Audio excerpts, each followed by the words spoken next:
July 8th, 2025. How's it going, guys? Well, I got another video for you. What are we going to talk about?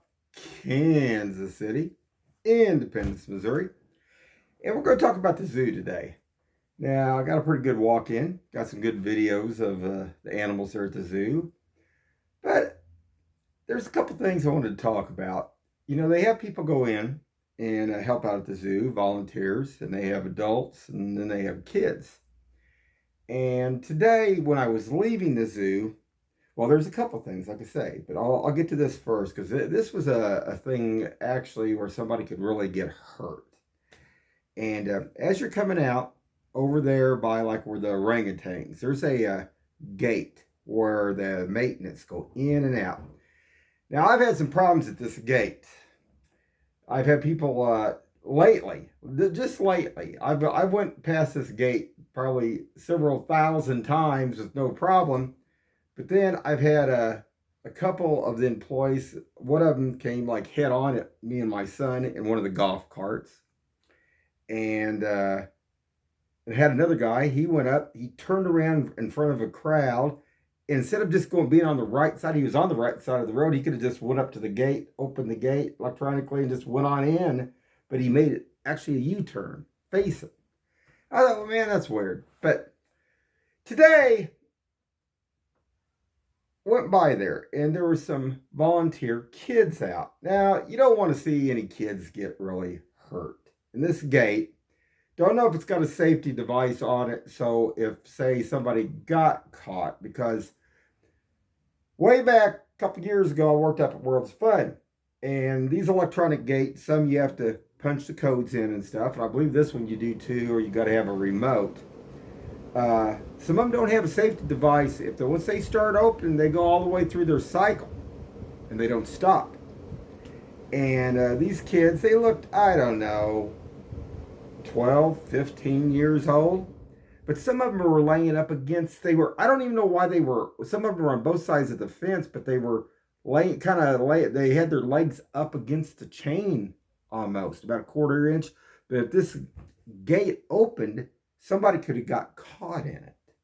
I'm going to show a picture of this. I don't want to show their faces. Like I say, looked like they were underage. But what I really can't get over is they didn't have anybody supervising them. There was no supervisor around. You know, usually there's a chain of command. I remember when I went to World's Fun, they said, well, can you take orders from a younger person? Well, I was like, well, you know, there's a chain of command. You have like a manager, you have like a supervisor, you might have an assistant manager. Yeah. Well, but these kids had nobody around except they were all volunteers, and they were all laying up against this gate. I want to show that. And then one other thing about this, I get there fairly early in the morning at the Kansas City Zoo, and there are some regulars that get there too, that walk it. And there's this older lady that actually asked this gentleman, it was another volunteer over by where the hyrax are. Now there's a bird they put in there. I don't even know what the bird is myself. So I think it's some kind of sparrow, like I think, or something.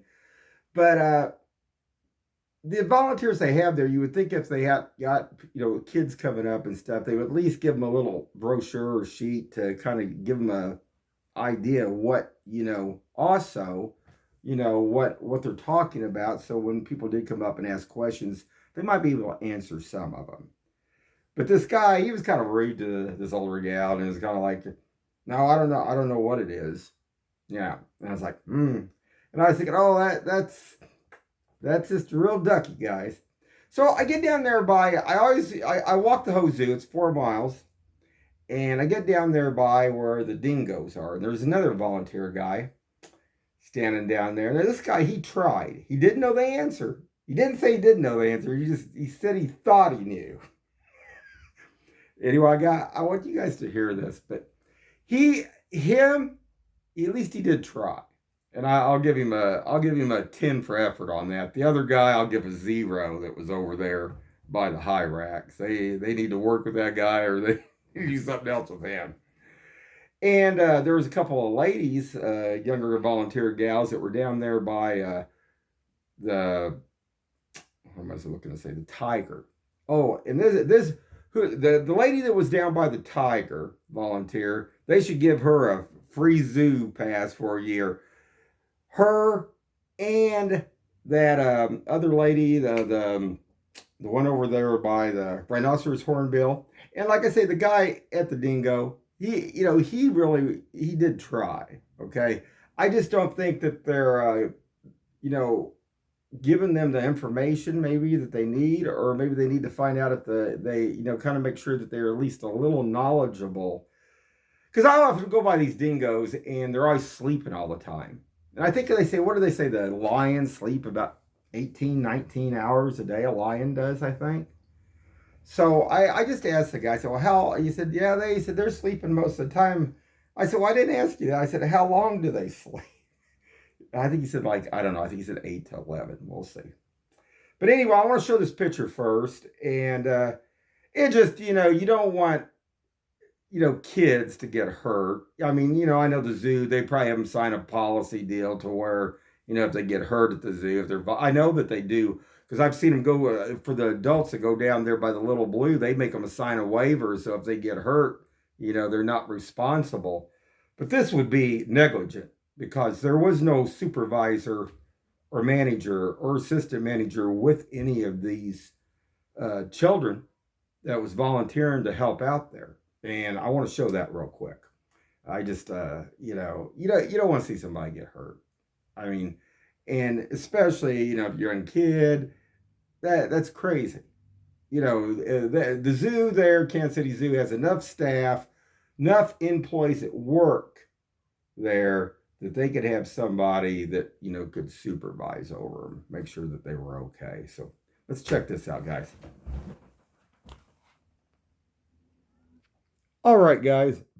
Now I want to show this. Now this is the gate mechanism, and I want to make sure I don't get their faces in here, but you can see how close there was a line of them. There was on both sides of this fence.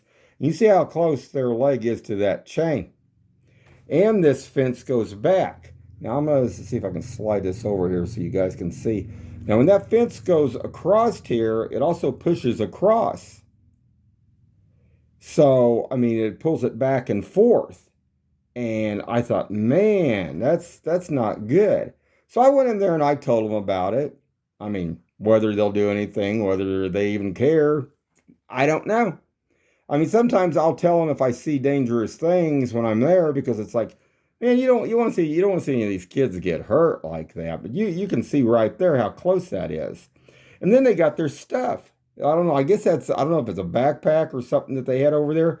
Whatever that is there, even. I don't know. Whatever it was. I don't know if it was something that they were using or what, but that's crazy. That is crazy. So hold on. Okay, guys, I'm going to show that because you can't see any of their faces. But as you can see, they were on both sides of this fence. And there's nobody else. And that just freaked me out, man. I mean, I'm thinking, because if, like I say, I've had some problems coming by this fence in the last 3 weeks, and I thought, well, what if somebody activated this fence?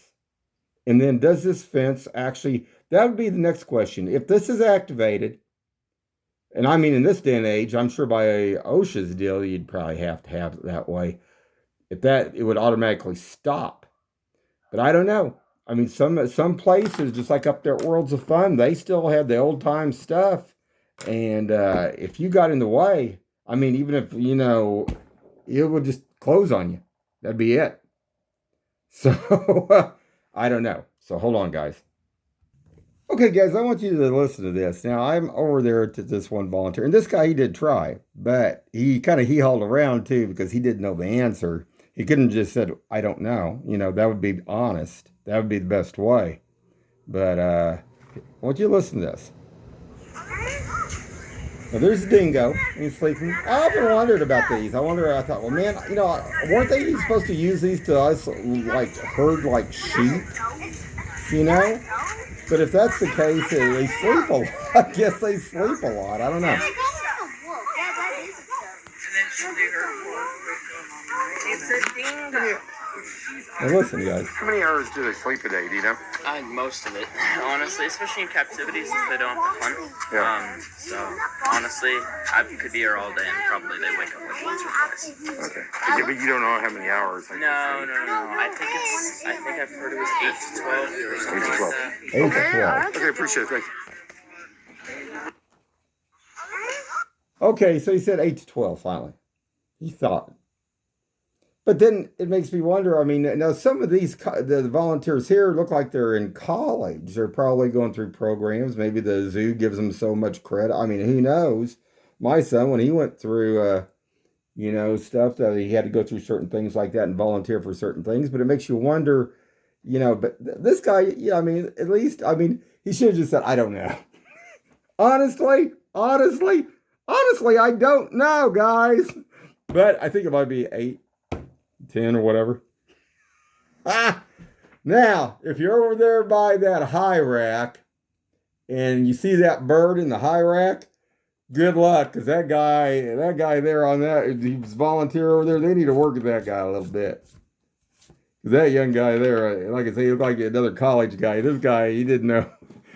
That older woman went up to him and said, do you know what that bird is? Like, no, I don't know. So anyway, guys, hold on. All right, guys, we'll wrap this up in a minute. I have to show you the ibis and the white cockatoo, though. Hey, I know what they are. And then we got the white cock. Oh, well, hold on, guys. Check it out, guys. It's the ibis. And then we got the white cockatoo over here. I don't think this is the one that does the pull-up, so it just kind of sits there. If you like what you see, hit that like and subscribe. Have a good one. All right, guys, we're going to wrap it up. I want to show that picture one more time here of how close they were to that gate and where I don't even see the normal employees ever like that, up against like that. That just, I don't know, not good. And like I say, these were young kids here. I mean, they definitely needed to have somebody over supervising them. Definitely, guys. So hold on. All right, guys, we'll wrap her up. Don't know what else to say about this other than, you don't want to see anybody, like I say, even a young kid like that get hurt out there on something like that. So it's something to be aware of. And like I say, whether that, fence has got a safety device on it or not, I don't know. Those are pretty heavy fences. And sometimes those heavy fences like that, I know the one they just put over there, over by the new Lions, area and stuff, it says right there, it says, caution. It said can cause injury and death. That sign is on that fence over on the other side over there by the Lions over there in that new area where they put that new gate up. And it's the same kind of gate. Just like I say, this one's older, that one's newer, and it's the same thing. So, if it said it can, cause death, I imagine it might not have no safety device on it. So, anyway, guys, I'll be posting some animals later on here, and tomorrow I got to go to the DMV, so I won't be at the zoo tomorrow, but I'll be back Thursday. Anyway, guys, keep your eyes open, and have a good one out there.